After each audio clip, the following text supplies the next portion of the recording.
Un día, Unmyeon, una esclava, se fue al monte Hak a cumplir un encargo y quedó impresionada por un sueño por el que se resolvió seguir el camino de Buda. La casa del Agan no estaba lejos del templo Mita fundado por el maestro Hyesuk. El Agan Kwijin siempre iba a ese templo para ofrecer sus sacrificios y Unmyeon lo seguía, aunque se quedaba en el patio para ofrecer su plegaria a Buda.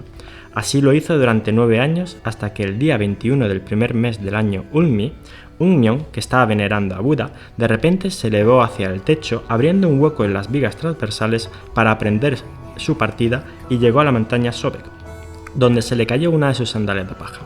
En ese lugar se construyó el templo Bori. En ella abandonó su cuerpo humano al pie de la montaña. Se construyó allí un segundo templo Bori, en cuya sala principal se puso una inscripción que decía Sala de la Ascensión al Templo de Unmyeon. El hueco en el techo del templo era una circunferencia de 10 arum. A pesar de ese hueco, el interior del templo no se mojaba nunca, aunque lloviera fuerte o cayera una gran nevada.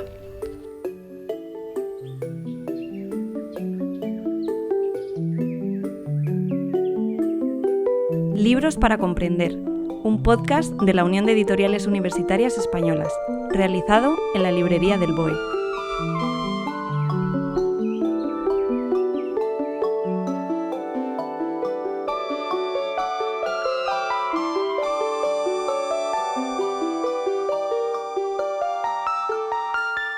Bienvenidos a un nuevo episodio de este podcast que quiere contribuir a la adquisición de hábitos de lectura científica por amplios sectores de la población, desde el convencimiento de que la lectura científica crea pensamiento crítico y una sociedad más y mejor informada. Les saludamos, Julia Sánchez Arévalo. Buenos días. Hola Rosa, ¿qué tal?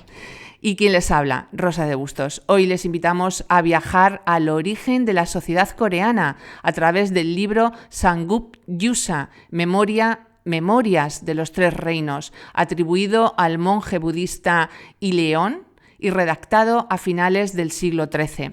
Este libro acaba de ser traducido al español por primera vez por UMA Editorial, la editorial de la Universidad de Málaga. Vamos a descubrir por qué, cuál es el valor literario, histórico y cultural de esta obra con dos de los partícipes de esta edición. Julia Sánchez Arévalo, ¿nos presentas a nuestros invitados de hoy? Por supuesto, Rosa. Hoy, como has dicho, nos acompañan dos de los agentes que han intervenido en este libro, pero es que este libro es colectivo, muy colectivo. Ahora vamos a explicar por qué. Porque hoy nos acompaña Luis Botella, que es doctor desde 2017 por la Universidad de Málaga, con una tesis sobre la historia social de la arqueología en Corea del Sur. Ha investigado sobre la historia de la arqueología en Corea, la historia antigua de la península coreana y la historiografía sobre Corea. Es profesor de la Universidad de Málaga en el grado de Estudios de Asia Oriental, mención Corea, desde 2012. Sin embargo, hay muchos autores editores en este libro, ¿no? Por ejemplo, tenemos a Antonio Domenech, que es antropólogo e historiador de las religiones de Asia Oriental, Eun Jung Kang, investigadora en las artes dramáticas coreanas, Fernando Wolf, que es profesor del grado de Asia Oriental, Corea, de la Universidad de Málaga. Y bueno, este libro es una obra atribuida a este monje budista del que hablas, Rosa, que es Ileón, maestro budista de la escuela Son, nacido en 1206 y fallecido en 1289. Era preceptor real en la dinastía de Koryo y tiene gran cantidad de obras budistas escritas que no nos han llegado, pero bueno, de eso hablaremos más adelante. Pero que nos llegarán. Nos llegarán. Posiblemente. Y bueno, el traductor de esta obra es Kap Dong Cho, que es diplomático de la República de Corea, especializado en países de habla latina. Ha traducido varias obras coreanas, como por ejemplo Crónicas de un lamento, Memorias de una reina y bueno, este libro del que hoy hablamos. También tenemos con nosotros a Rosario Moreno, directora editorial de UMA Editorial. Y bueno, Rosario es licenciada en Filosofía y Ciencias de la Educación por la Universidad Complutense de Madrid y es miembro del cuerpo facultativo de archiveros, bibliotecarios y arqueólogos del Estado. Su primer destino fue la Biblioteca Nacional de España y a partir del 1990 inició su etapa en la Universidad de Málaga con la dirección de la Biblioteca General. Fue en el año 2013 donde se sumó a publicaciones e intercambio científico y como responsable de este último ha dirigido el proceso de creación del sello UMA Editorial, que es el sello que nos presenta este fantástico libro. Bueno, qué ganas de que... Bueno, buenos días, bienvenidos a este podcast. Es un placer y un lujo teneros aquí. Buenos días, ¿qué tal? Acércate el micrófono, Luis. Sí, póntelo así un poquito más enfrente porque nos interesa mucho y no queremos perdernos nada de lo que nos vas a contar. A ver, Luis, explícanos, ¿de qué clase de libro estamos hablando? Porque, bueno, ya hemos dado unas pequeñas pinceladas, pero te hemos escuchado. ¿De qué clase de libro estamos hablando? ¿Cuál es su valor histórico, literario y cultural?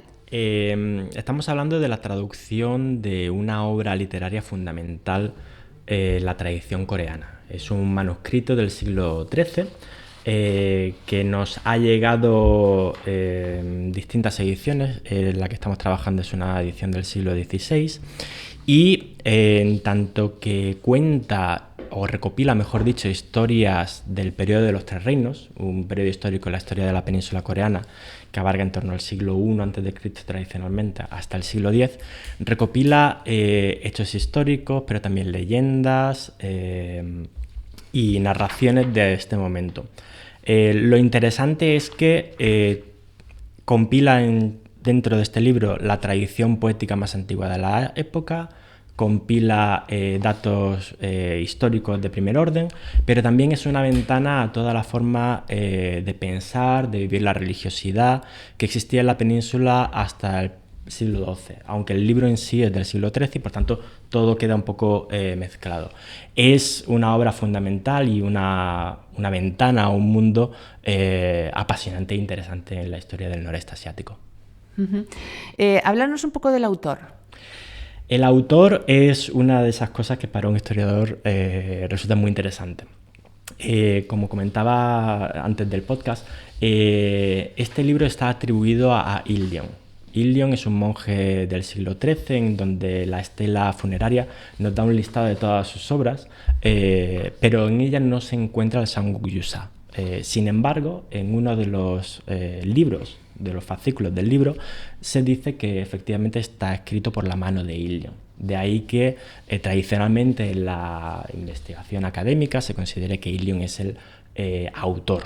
Sin embargo, también en otros fragmentos del libro vemos cómo algunos de sus discípulos están también implicados. Entonces, en la edición crítica hemos reconocido primero la tradición académica de la autoría de Ildeon, pero nos gusta pensar en un proceso de compilación, ya que las obras y las historias que quedan dentro de este libro tienen un origen anterior al de Ildeon. Ildeon entonces sería este compilador, redactor de las obras, en donde no sería el único, y sabemos también que posteriormente ha habido otras manos que han modificado, adaptado, mezclado con el paso del tiempo. Entonces es una obra realmente colectiva, aunque Ildeon, por supuesto, se le reconoce un papel importante. Luis, ¿cómo llegas a este libro? Quiero decir, tú hemos escuchado tu perfil biográfico, tu formación académica y como investigador. ¿Cómo llegas a este libro y cómo llegas a darte cuenta de que había que traducirlo, ¿no? Y que había que publicarlo? Pues, tengo que plantear que aquí la iniciativa la llevó el profesor Domenech en contacto con el traductor Kap-dong Cho, los cuales Kap-dong Cho empezó con la traducción y estaba buscando una forma de darle salida a esta obra. Ya digo, no voy a decir el Quijote coreano, pero es una obra muy significativa dentro de la tradición literaria coreana. Sin embargo, este texto por sí solo a una audiencia española pues sería muy complicado de entender. Entonces el profesor Domenech planteó que necesitaba de una edición crítica en donde poder contextualizar y poder analizar los elementos existentes de este texto, que como ya he planteado presentan muchas complejidades a nivel filológico, pero también histórico, antropológico, religioso. Y digamos que a partir de su iniciativa, estoy hablando con el profesor Wolf, la profesora Kang y conmigo, y nos planteamos la posibilidad y la necesidad de trabajar en el texto para poder darle un trabajo científico como se merece y también para poder acercarlo realmente a un público académico y más amplio. Uh-huh. ¿Qué vacío cubre? Pues... ¿Qué tiene este libro? ¿Qué aporta? ¿Qué comparado con otra bibliografía de la época, de ese espacio, de esa tradición también? Pues aporta, yo creo que en dos partes. La primera es que vivimos en un momento en el cual la cultura popular está llegando al mainstream. El kimchi es una comida, no voy a decir diaria, pero fácil de encontrar. Los grupos de música K-pop están en boga. Las películas y series coreanas están en Netflix y al alcance de todo el mundo.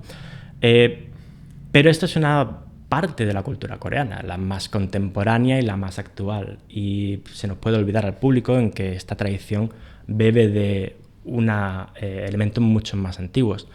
Entonces, digamos que el Samgyeopsal cumple aquí una función fundamental de recordarnos que la cultura coreana es mucho más que el K-pop, que el kimchi o que sus películas. Y por otra parte, estábamos viendo que ha habido en los últimos años una labor sensacional de traducir obras como el Kojiki en la tradición japonesa, u obras de la literatura china, por ejemplo, El pabellón de las peonías recientemente. Sin embargo, la tradición coreana en ese sentido estaba poco representada en castellano. Entonces queríamos también por ahí aportar una obra, empezar con una obra fundamental en este sentido y poder dar una visión más completa de la realidad del noreste asiático. Rosario, ¿cuál era el interés de la editorial de la Universidad de Málaga en traducir y publicar esta obra? ¿Y de dónde parte la idea? Esta obra estaba siendo esperada, muy esperada, porque fue antes del año 2016, en el 2016, la Feria del Libro de aquel año en la Universidad de Málaga, presentamos la primera obra de una traducción que era Historia de la literatura coreana.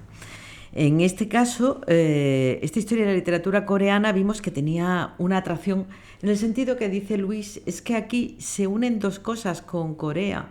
Está la cuestión académica que es preciso conocer por los estudios de todo, o sea, por el enlace con Corea en todos los sentidos, económico, cultural, etcétera, y está la parte social de interés por esa cultura y la parte académica. Entonces nosotros con Historia de la literatura coreana, y sobre todo hay que tener en cuenta, era nuestra primera obra, nosotros tenemos un estudio de grado de Asia Oriental, tenemos una oficina de relaciones con Corea, o sea, en Málaga hay una especial tradición importante. Cuando se hace la primera traducción de una obra, estas obras son muy colectivas, no podían ser de otra manera. Participa el LTKI, el Instituto de Traducciones de Literatura Coreana, y vemos que el problema que tenemos en ese momento que es insuficiente esa traducción, que hay que darle mayor elementos de complejidad y de edición para conseguir llegar del coreano al español, que por una parte parece socialmente que es muy conocido, pero en realidad no se conoce casi nada. A partir de esa primera traducción de Historia de la literatura coreana, esperábamos un libro en el que se uniera todo lo que se une en el Samgyeopsal. Interés en las raíces académicas, interés en el mundo actual, esa mezcolanza que nos haría hacer un libro para comprender y una cultura para comprender.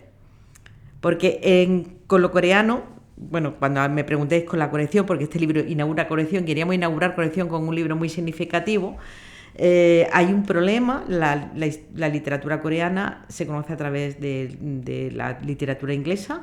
Una alumna de Fernando Wolf hizo las prácticas con nosotros. Fernando Wolf es el director de la colección. Una alumna del estudio de grados coreanos hizo para ver qué libros había de la tradición coreana en la Biblioteca Nacional de España frente a otras culturas. Pues estábamos mal. Es decir, era un hueco que había por llenar, y un hueco que había por llenar de una doble manera que has dicho el libro para comprender, que fuera riguroso académicamente, pero consiguiera esa facilidad de lectura, que hiciera lectura para todos. Cuando llegó el Samgyeopsal, consideró el equipo de editores literarios que había que trabajar, pero que era el que nos permitía esa doble entrada de lectura del rigor y del conocimiento de esta nueva sociedad. Luis, ¿y cómo ha sido el proceso de traducir una obra del siglo XIII del coreano? Ya decía Rosario que... Ha sido complejo y ha sido largo. ha sido enormemente estimulante también, porque digamos que algo que me gustaría resaltar es que el Samguk-yusa es una obra fundamental de la tradición cultural coreana, pero dentro del Samguk-yusa se recogen elementos culturales de otras tradiciones más extensas, en el sentido de que, por ejemplo, tenemos, en el nivel más filológico-lingüístico, tenemos mención a personajes históricos de la tradición china. Tenemos personajes o episodios más relacionados con la tradición japonesa. Tenemos incluso menciones a lo que podrían ser las fábulas de Esopo dentro de la obra. Y tenemos toda una mención a literatura, a obras de tradiciones budistas y motivos budistas junto con taoístas, mezclados con chamanismo. A la hora de tratar el texto, de alguna forma queríamos dar e identificar estas distintas tradiciones culturales, y ha implicado, pues, primero poder identificarlas y segundo poder darle una forma que al lector español le fuese también fácil de captar sin tener que entrar en una farragosería de notas a pie de página, convenciones sobre bibliografía, etcétera, etcétera. Entonces, en ese sentido hemos intentado mantener un equilibrio en lo que es el rigor académico con la accesibilidad. Y por eso, por ejemplo, el tema de las notas a pie de página intenta estar en un orden limitado. Yo hubiese querido más, pero bueno. Sí, Rosario. Quería resaltar el trabajo que han hecho de ese equilibrio, que creo que se consigue y es realmente complicado. Y, por ejemplo, ha sido eso importante la labor de los editores, la labor de los evaluadores, la labor de todos los que han colaborado, y en ese sentido resaltan las evaluadoras de esta obra como muy buena aportación la estructura que deciden de una primera introducción del autor, una segunda introducción del equipo de editores y luego ya viene la obra. Y entonces en las notas de los editores académicos son rigurosas y estándar, sin embargo el traductor hace más de notas de información, de explicar lo que ocurre. Entonces es como un encaje de bolillo que consiguen. Yo le insistía mucho en lo que nos decía, bueno, las traducciones para que sean académicas tienen que tener una traducción, un corpúsculo de notas consistentes, porque si no, y lo hacen, lo consiguen. En Historia de la Literatura Coreana nos quedamos insatisfechos, yo creo que aquí lo consiguen plenamente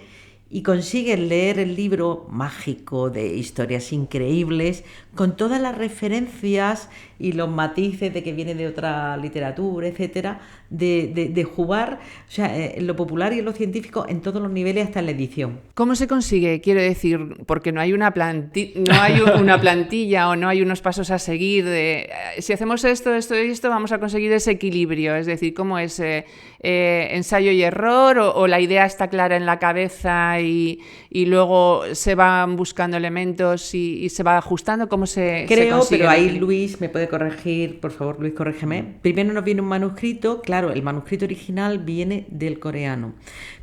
Eso significa que hay muchos valores, pero muchas cosas que trasladar, porque no termina el libro. Es el primer paso de una traducción que se inicia. Luego va a los editores críticos que revisan, pero es que va también a los evaluadores, y los evaluadores pasaron muchísimas indicaciones. Las evaluadoras decían, es una obra imprescindible, se necesita, no está, pero hay que hacer revisión de Los evaluadores, te refieres a los evaluadores externos, ¿no? Externos, sí. Uh-huh. Entonces los evaluadores externos hacen una labor importantísima porque... pero luego encima tengo un equipo de editores literarios que pueden ver cómo aplicar, porque una cosa es que el evaluador externo dice hay que mejorar, hay que indicar, hay que revisar, pero luego hay que aplicarlo dentro de dos culturas que hacemos sin un equipo de revisores para utilizarlo, porque luego, bueno, que Luis puede decir alguna anécdota de cosas que cómo deciden, que cómo es difícil, que cómo implica el ponerla. Bueno, nuestra idea principal era, por una parte, que el sabor particular del texto quedase en el texto principal. Es decir, por ejemplo, en el fragmento con el que he iniciado he mencionado el año Ulmi. De alguna forma hemos querido en estas menciones, el año Ulmi hace referencia a los ciclos sexagenarios de las dinastías chinas que se usaban de referencia para datar los años en Corea. El dejar la opción fácil habría sido poner el año en calendario cristiano al uso. Sin embargo, pensábamos que esa no sería una opción óptima, ya que de alguna forma pondría un sistema de la cultura europea en un texto que no tiene ningún tipo de relación. ¿Cómo hemos salvado eso? Dejando pues esta referencia, por ejemplo, a este sistema de datación y poniendo una nota a pie de página para que el lector, sin tener que irse al texto de las tablas, etcétera, etcétera, pudiese ubicarse mentalmente en qué época estaba. Con ese tipo de acciones pues sacamos uno de los elementos. Otro de los elementos, por ejemplo, en la mayoría de, por ejemplo, obras budistas de la tradición china que aparecen en el texto están traducidas al castellano para que el lector no tenga que leer una palabra particularmente complicada. En la nota de texto que hacemos, identificar esa obra en su transcripción al pinyin habitual e intentar dar algunas notas de en qué año, qué autor, qué contexto, qué se plantea. De esa forma, el académico puede acercarse a ese texto sabiendo con rigor a qué obras se están refiriendo y por tanto hacer un estudio filológico si quisiese, y el lector que no sea particularmente académico puede leer el texto sin tener que detenerse cada 5 segundos a tener que leer una obra a pie de página. Para hacer un trabajo de estas características se necesita un equipo, quiere decir, o sea, o sea, es necesario, dice, obra colectiva, ¿no? O sea, son varios editores literarios, el traductor, etcétera, más el apoyo de la editorial, de los evaluadores, etcétera. ¿Cómo se ha conformado en concreto este equipo de autores o de editores literarios? Si recuerda la biografía, cada uno, de hecho, venimos de una disciplina un poco diferente. El profesor Fernando Wolf y yo somos historiadores de formación, mientras que el profesor Domenech es antropólogo especializado en tradiciones religiosas y la profesora Kang es especialista en literatura. Digamos que entre la historia, la antropología y el estudio de la religión, la historia de las religiones y la literatura, cada uno ha podido aportar su conocimiento específico a ámbitos concretos del texto. Eso se ve, por ejemplo, en la identificación de manuscritos budistas, por ejemplo, o referencias a prácticas taoístas que no se ven claramente en el texto. Se ve también en las notas de pie de página la mención a la poesía original, no, pero la primera poesía autóctona coreana bajo un canon nativo, identificado por la profesora Kang. En fin, en tanto que el texto tiene elementos muy diferentes, requería de disciplinas y de especialistas en ámbitos muy diferentes, que de forma colectiva podían ir aportando cada uno desde su ámbito de especialidad. Uh-huh. Rosario, antes comentabas cómo ha quedado, apuntabas cómo había quedado la estructura del libro. ¿Qué ha costado? ¿Cuánto tiempo ha llevado? ¿Cuánto tiempo se tarda en sacar a la luz? Se me ha olvidado. Años. Se me ha olvidado mirar. Creo que se me olvidara. Ha sido un proceso muy lento porque decidimos, después de la primera historia de la literatura coreana, que nos tomábamos muy en serio que desde el año 2016 somos un editorial, no somos una imprenta, y que los manuscritos teníamos que profundizar en el proceso de edición. En la historia profundizamos, es un libro muy interesante, ha tenido su recorrido, pero nosotros ahora el reto era que esto fuera, todos los elementos editoriales pudieran estar. Y yo me he sentido ahí como la mala de la película. Para nada. Hemos tenido muchísima traducción. 2 años hemos estado. Fácil. Desde que lo recibimos, decir, vamos a, antes de recibirlo, que haya una primera revisión, si no lo hace. Segundo, que haya una edición externa que dice que tal, pero todo lo de la edición externa, los evaluadores externos, hay que cumplirlo. Bueno, han sido muchas idas y vueltas y luego con la traducción ha sido fascinante. Y yo con Luis me parece, es súper agradable, pero a veces me he sentido diciendo un poco una protestona. No. Bueno, hay que sido- cumplir. Hay que ser riguroso. Bueno, a la vez Y hay que ejercer todos los papeles. Era fascinante porque hablábamos, la cultura coreana ahora nos fascina a todos. Comentaba Luis que digo, has visto, ahora no sé si habéis visto Vidas Imposibles. Vidas pasadas. Pero nos de la Celine apuntamos. Song. Apuntarla. En este podcast recomendamos de todo, libros, Apuntarla. películas, de todo. Es una señora franco-coreana y toda la película versa en torno a las vidas pasadas y al concepto de Injeon, bueno, si no lo pronuncio perfectamente. Y es ese concepto que tienes de vínculos que has tenido en vidas pasadas y que se supone que has tenido que tener por lo menos 800 roces para llegar a tener una historia. Y por eso con esas personas que te sientes conectada. Bueno, es una historia preciosa, la ponen como una historia muy bonita. ¿Es película o serie? Película. Vidas pasadas. Vidas pasadas, de Celine Song. Y bueno, digamos que todos esos elementos vienen, y además, por ejemplo, en un momento habla de la forma de ser coreana, de la masculinidad, enseña una masculinidad preciosa. A mí creo que me ha dado mucho ánimo para chicas como vosotras.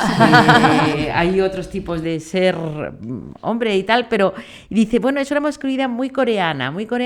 Y yo me acuerdo de todos estos elementos que he ido conociendo gracias a esta colección, de esa manera de ser, pero es que eso se enraiza en nuestros poemas de Miosit, en el poema del Samsung Yusa, en el poema, también hemos editado en Málaga de Wallace, que lo hemos traducido del escocés medio. Es decir, todo viene ahí enraizado en esas nuevas maneras de ser y que ahora tienen una cierta moda.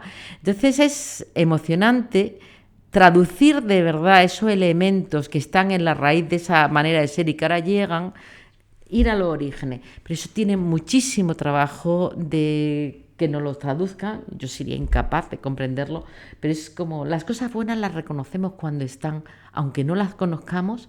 Y la verdad es que trabajar con Luis y con todo el equipo es que ha sido una dedicación, un delimitar.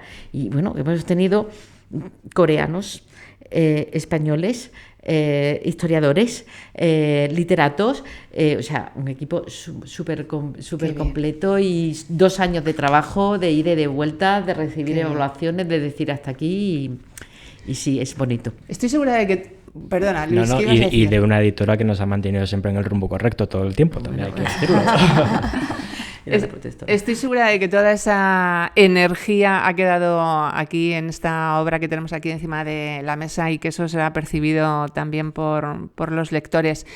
Rosario, en todo este proceso, bueno, y Luis, la estructura estaba clara desde el principio, se ha ido también definiendo a lo largo de... Vamos a ver, hay cosas que venían ya dadas, es una traducción, entonces la historia del texto es el que es que no. Lo que sí venía claro, y en eso insisto, que es que en el año 2016 decidimos crear el sello editorial y en el año 2018 vienen bien claros los estándares de calidad del sello APQ. Entonces dices, traducciones, no. Nosotros simplemente no es traducciones, necesitamos un valor añadido. Y esos valores añadidos que he comentado, de que tiene que tener un cuerpo de traducción, que tienen que tener unas notas, que tiene que tener una bibliografía, que no la tiene al principio, que luego la vuelva a tener. Es decir, que ahí los estándares de calidad en los que estamos todas las editoriales dentro de la UNE, que en el 2018 publica la UNE, son indicaciones formales. Que otra cosa es que cuando traslado a los editores literarios tienen particularidades y ellos ya ponen las particularidades que definen la estructura. Yo no sé si en el manuscrito vosotros podéis hacer algo, pero nosotros ahí traducción, la primera traducción del traductor, la segunda, o sea, introducción del traductor, primera, segunda introducción, cuerpo de notas académicamente establecido, cuando son, si no están académicamente establecidos, bien explicadas, bibliografía realizada de acuerdo con cánones, o sea, ese tipo de cosas nos las habéis dado desde la UNE. Y tú te la sabes estupendamente, de pe a pa. Nos han dado 3 sellos. Oh. Luis, ¿satisfechos con el resultado? Esa pregunta a un profesor o a un investigador es complicada porque siempre se puede hacer mejor. A ver, digamos que sí, estamos bastante satisfechos porque es una obra clave que después de bastante trabajo hemos logrado sacar. Me hubiera gustado a lo mejor pasarme 10 años más trabajando y puliéndola, pero también hay que ser realista y tampoco... Sí, un buen investigador no encuentra nunca el momento de... Claro, ahí está también la editora de decir ya, suficiente, listo, vamos fuera. Rosario, ahora que ya está en el fondo editorial de la Universidad de Málaga, ¿qué supone para la UMA? Gedoyi, he dicho que es Salida del Sol, Amanecer. El nombre se lo debemos a Fernando Woolf, creo. Creo que muy tratado con los otros. Y significa que nosotros en el 2018 nos planteamos decir, bueno, ¿qué son las colecciones? Las colecciones es el reflejo de lo que es una editorial. La mayoría de las colecciones tenían en la editorial universitaria muchas veces el problema que unas se ocupaban a otras. El problema de hacer colecciones es hacer claramente identificados áreas de conocimiento con un valor propio, la colección y cada uno de esos títulos. Tener esta obra es tener un área no muy estudiada, que es necesaria, en la que Málaga hemos dicho que tiene fortalezas, con un comité científico internacional increíble. Yo le pediría a Luis que lo leyera, yo no me atrevería por la presencia de todas las lenguas. Entonces hemos inaugurado un sueño que empezó en el 2016. En el 2016 salía en la noticia de la Feria del Libro el profesor Domenech, el profesor Woolf y un Kang anunciando que después de esto se veía que era necesaria una nueva colección. Tenemos una nueva colección donde se aunan una serie de objetivos académicos y de lectura, y en un área que es necesaria y que tiene una identidad propia, porque es Asia Oriental, estudios de Corea. Es deficitaria, es decir, es necesaria, y luego tenemos un socio fundamental que es el LTKI, al que hay que agradecer su apoyo continuado, económico y más que económico. Entonces, y es, bueno, de hecho figura en el libro como patrocinador y perteneciente al libro. Hemos conseguido que Corea y Málaga, Corea y la universidad estén unidos, y hemos conseguido una cosa que a mí me fascinó. Tenemos siempre el problema de que llegamos a un público de una tercera edad, los groupies de tercera edad, es que son los fans que tenemos con los libros. Cuando estábamos Luis y yo en la feria del libro y llegaron dos niñas de 14 años a comprar el Sangyup Yusa, yo no daba crédito. O sea, tú dices, imagínate en Corea, niños de 12, 13, 14 años comprando el Miocid. Y a la vez estaban pues gente académica muy, muy seria escribiéndonos reseñas. Decíamos, no nos lo podemos creer, estamos llegando. Claro, claro. Estamos llegando. Luis, este libro, Sangyup Yusa, inaugura la colección que estaba comentando Rosario, Gedoyi, Estudios Asiáticos. ¿Barajabais desde el principio esta posibilidad de que esta idea, este proyecto, terminara inaugurando una colección? Llegó, yo creo que un poco todo a la vez, como las buenas cosas, ¿no? Porque de la misma forma que empezaba a surgir la idea de la colección en UMA Editorial, poco, no puedo decir exactamente la fecha, pero al poco también llegó la posibilidad de trabajar sobre esta traducción, y dijo, bueno, una obra clave de la cultura coreana para una nueva colección que quiere estar muy relacionada con los estudios coreanos, pues parecía que todo encajaba tan perfectamente que no se podía dejar pasar la oportunidad. Uh-huh. Rosario... Pero tuvimos 2 rechazos, ¿eh? Oh. Que esto no fue venga lo primero que cogemos.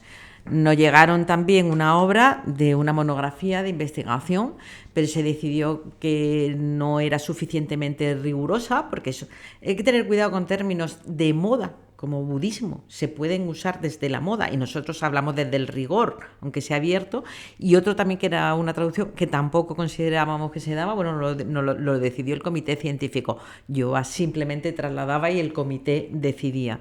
Entonces quiero decir que la obra era esperada, pero que no por tener ganas de empezar Edoji se inició con la primera que llegó, fue a la tercera. Bueno, imagino que ahora ya habrá nuevos proyectos que se están en el horno, cociendo, que no nos vas a hacer spoiler. A lo mejor en el próximo no nos podcast. van a adelantar, pero ahí están. No vamos a hacer spoilers. Pero bueno, la colección acaba de nacer y con mucho impulso, ¿no? O sea que sí. Sí. Bueno, ahí tenemos dos líneas de crecimiento. Por una parte son traducciones, que son importantes en este caso porque no existe materia, no puedes estudiar. Está por una parte, está la parte de moda, pero es que también están los estudios de Asia Oriental. Pero ¿cómo se puede estudiar de Asia Oriental sin tener una documentación básica? Es que no la hay. Entonces, tanto la línea de las traducciones como a partir de las tesis que salgan luego ya expertos que no hagan monografía, hombre, yo Luis, no sé, no quiero decirle nada, pero bueno, es que los alumnos de estudio de Asia Oriental les pasa algo, son espectaculares, les gusta tantísimo lo que hacen. Luego, otra cosa que me encanta con ellos es que cuando vienen, siempre hay público joven en la presentación de cosas de Asia Oriental. Entonces es un público muy reciente. ¿Cuánto tiempo lleva el grado? Muy poco. Llevamos poquito, creo que vamos a hacer la primera década o hemos cumplido la primera década hace poco. Entonces sí se refieren, es verdad que hemos sido exigentes con los otros, pero sí, tanto del punto de vista de traducción como del punto de vista de estudios monográficos, tenemos ahí un par de cosas, pero sabéis que van lentas, pero el año que viene tiene que haber algo publicado, porque en 5 años tenemos que tener hecha la periodicidad. Luis, ¿estáis trabajando ya en más cosillas por ahí? Me encantaría decir que yo personalmente mucho, pero a ver, hay cositas. Por ejemplo, la profesora Aurelia Martín, de la catedrática de Estudios de Asia Oriental en Málaga, está editando un volumen sobre mujeres en Asia del Este, donde miembros del área pues tenemos un capítulo. Yo tengo un capítulo sobre la primera arqueóloga mujer en Corea del Sur. También me consta que estamos trabajando en un volumen editado sobre fuentes relacionadas con los nobi. Es una clase servil en Corea, muy parecida a los esclavos, pero ahí hay un debate, entonces ahí tenemos una línea de investigación también.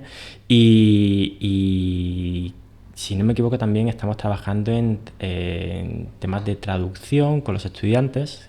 Cada año desde el área de estudios de Asia Oriental tenemos un curso, un seminario de traducción de literatura contemporánea coreana con alumnos que les sirve a ellos de práctica, pero también traducimos literatura e intentamos siempre, con mucho apoyo de una editorial, el que ese trabajo tenga un fruto en un libro físico, por aquello de que los estudiantes tengan también su librito, pero con la idea de difundir más la literatura coreana. ¡Qué maravilla! ¿Cómo ha sido recibido, la pregunta va para los dos, cómo ha sido recibido pues, en el ámbito académico de otros colegas, de la gente interesada desde el punto de vista de la investigación y desde el mundo científico, y luego desde el punto de vista de la difusión? ¿Cómo ha sido recibida esta obra? ¿Ya lleváis varias presentaciones en algunos sitios? Pues, a ver, me falta, digamos, poder sentarme con mis colegas a discutir de la obra y tal. Lo que puedo decirte es que, por ejemplo, a nivel de docencia para los grados en estudios de Asia Oriental, pues es una facilitación, ya que los textos de la cultura, de la tradición coreana, pues están mucho más accesibles, ya que previamente había compilaciones, pero estaban todas en inglés. Entonces, si querías usarlo en texto, o tenías que usarlos en inglés o tenías que traducirlo en tu casa de aquella forma. Entonces, digamos que ya tengo varios colegas que me han comentado que para las clases pues es una alegría y lo están usando en ese sentido. A nivel de investigación hay una realidad, y es que los estudios coreanos centrados en el periodo antiguo medieval, en el que este texto es fundamental, son muy poquitos. Creo, y me aventuro, pero creo que soy el único en España que tiene algo en esta línea, y como he dicho, es más en historia de la arqueología. Tengo algo en historia antigua, pero es que somos poquitos y estamos empezando. Rosario, ¿cómo desde la perspectiva de la editorial? Vamos a ver, el libro se presentó en mayo, final de mayo. Teníamos previsto venir a Madrid, pero no pudo ser. que tenemos que hablar, a veces tenemos que ir con la amistad coreana. O sea, es que tenemos los libros, este tipo de libros tienen recorrido amplio. Ahora mismo solamente se usa el 50% de la tirada, una tirada de 300 ejemplares, lo que se ha vendido. Es decir, este libro tiene un potencial mucho mayor, pero yo creo que la parte de difusión nuestra, que con este podcast y con presentación que tendremos que hacer en el Instituto de Estudio Coreano, pero tenemos que potenciarla. Hay un interés. Y lo que pasa es que es muy complicado llegar a colocar un libro. Yo estoy convencida de la repercusión de este libro, pero pienso que todavía no ha tenido toda la repercusión que su potencial le da. Uh-huh. Bueno, este podcast que se llama Libros para comprender, ¿qué nos ayuda a comprender este libro, Luis? Y bueno, luego querría hacerte otra pregunta también más, a lo mejor más personal, es decir, ¿qué es lo que a ti te ha impactado más al leerlo, o sea, de su contenido? O sea, esas dos, ¿qué nos ayuda a comprender desde el punto de vista de pensamiento intelectual de la cultura coreana y qué te ha impactado a ti más a nivel personal? Yo diría que lo que nos ayuda a comprender es cómo... he hablado durante el podcast de cómo este libro es fundamental en la tradición coreana y cómo conecta con otras tradiciones. Y yo creo que justamente eso es lo más importante, en el sentido de que en este texto encontramos cultura coreana, pero no solo cultura coreana, o mejor dicho, encontramos que la cultura coreana es la mezcla, la fusión, la interconexión, el intercambio con otras producciones culturales en Asia, pero incluso más allá. Y de ahí enlazo un poco con la parte que más me ha impactado. Digamos que una de las elementos que me sorprendió mucho fue en una lectura con el profesor Wolf, catedrático de Historia Antigua en la Universidad de Málaga, en el cual aparece un episodio que claramente hace una referencia a las fábulas de Esopo. Es decir, en un texto del siglo XIII tenemos encapsulado una historia que claramente nace o ha circulado por el Mediterráneo. Entonces, de alguna forma, y aquí ya esta es mi concepción, reafirma una visión de que las culturas no son espacios cerrados, sino que justamente en la interacción y ahora se usa el término de hibridación, es cuando realmente surge la producción y la multiplicación. Qué mensaje tan importante para estos momentos que vivimos, ¿no? Pero. Un mensaje que deberíamos tener aquí todo el día presente, desde que nos levantamos hasta que nos acostamos. Vale, hemos hablado de cómo va este libro, que empieza a funcionar en el mes de mayo, lleva poco tiempo, pues lo que implica para la investigación, para la ciencia, para la cultura, la sociedad, conocer su contenido. ¿A quién directamente recomendaríais su lectura? Antes Rosario comentaba de pues unas jovencitas que sorprendentemente van y se interesan por el libro. ¿A quién recomendáis su lectura y por qué? A ver, aquí es cuando voy a lanzar el órdago a mayor y voy a decir que creo que este libro puede apelar a prácticamente cualquier lector, en el sentido de que es un libro fácil de entrar porque está compuesto de pequeñas historias. Prácticamente cada capítulo hay capítulos más largos, más cortos, pero 3-4 páginas, con lo cual el lector ocasional que a lo mejor no es capaz de leerse un libro entero, pero le apetece leer algo, puede entrar y leer una historia divertida. Esa es la segunda parte. Tiene historias muy divertidas. Desde una historia en la que se critica a un rey porque tiene orejas de asno, hasta una historia en la que una mujer es raptada por un dragón del Mar del Este y tiene que ser rescatada a través de una canción infantil. Tiene historias sobre monjes voladores, tiene historias sobre monjes ermitaños que hablan con dioses, tiene historias de batallas, de conquistas. Es un libro muy diverso y en esa diversidad creo que puede atraer a muchas personas. desde el profesor, investigador que quiere acercarse a la literatura medieval coreana, hasta el lector ocasional que de camino al trabajo pues quiere leer algo un poco diferente, hasta esa niña de 14-15 años que se acerca porque le gusta el K-pop y encuentra una historia divertida de fantasmas. Y tengo que decir que también aquel académico riguroso que quiere tener una introducción en algo más allá que un artículo tiene 2 fantásticas introducciones en donde le explica todo el mensaje que hay en esa obra. Es decir, del académico a la niña de 14 años, todos. En fin, cualquier lector que nos esté escuchando en estos momentos, pues les invitamos a que se acerquen a este libro, a que lo ojeen, a que consulten su contenido y, bueno, pues en la medida de lo posible que se hagan con él y que se adentren y se dejen llevar por estas historias.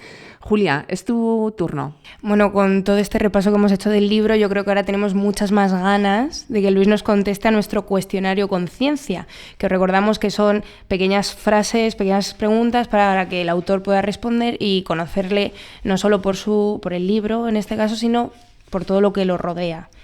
Bueno, Luis, empezamos. ¿Estás listo? Venga. Lo más interesante de una editorial universitaria. Su compromiso por difundir el conocimiento. Lo que más valoras en la figura del editor universitario. Su paciencia. y su comprensión de la vida universitaria. Es un mundo muy particular. ¿Qué te evoca la expresión de ciencias y de letras? Una sonrisa por tiempos pasados. Creo que la división ya cada vez tiene menos sentido. Una razón para seguir apoyando el libro como herramienta de comunicación científica. Permite exponer argumentos sofisticados y articulados, cosa que otras medios son incapaces de hacer en el mismo nivel. ¿La reivindicación de la diversidad lingüística para la ciencia desplazará el protagonismo del inglés? Yo creo que el inglés tiene su espacio y la utilidad en la comunidad científica, pero igualmente lo tiene el resto de idiomas. Yo creo que en función de a qué público y qué debate quieras iniciar, usarás una herramienta u otra. Un libro científico que encadenarías al tuyo. Creo que un buen complemento para esta traducción del Samguk-yusa y esta edición crítica del Samguk-yusa es un libro por el profesor Renko Brucker, The Formation of Plural Identities in Medieval Korea, History, Ideology and Identity in the Koryo Dynasty. ¿Y uno de ficción? Creo que viene muy bien acompañado por La princesa Varia abandonada, de Han Sok-yong. Es justamente una reinterpretación de una leyenda tradicional coreana. Creo que encaja bastante bien. El científico de todos los tiempos al que más admiras. Es un historiador francés, es Marc Bloch. Fue el revitalizador de la historiografía social en Francia y un miembro de la resistencia francesa. El libro que siempre está en tu mesita de noche, el que está en este momento o el que más relees. El último libro que estoy leyendo son Los Miserables, pero no lo tengo en mi mesita de noche. Y el que más releo realmente es El Conde de Montecristo. ¿Alguna película que ha inspirado tu investigación o que recomiendes? Recomiendo una película coreana. Se llama The President's Last Bang y es la historia del asesinato del dictador Park Chung-hee. Lo recomiendo porque es un recuerdo de cómo una persona en un momento dado puede cambiarlo todo. La música que podría ser banda sonora de este libro. Inanchi. Inanchi es un grupo coreano que ha usado el pansori, una especie de como flamenco, vamos a decir un flamenco coreano, y lo ha actualizado con ritmos de música pop, música coreana actual, y hace unas cosas deliciosas.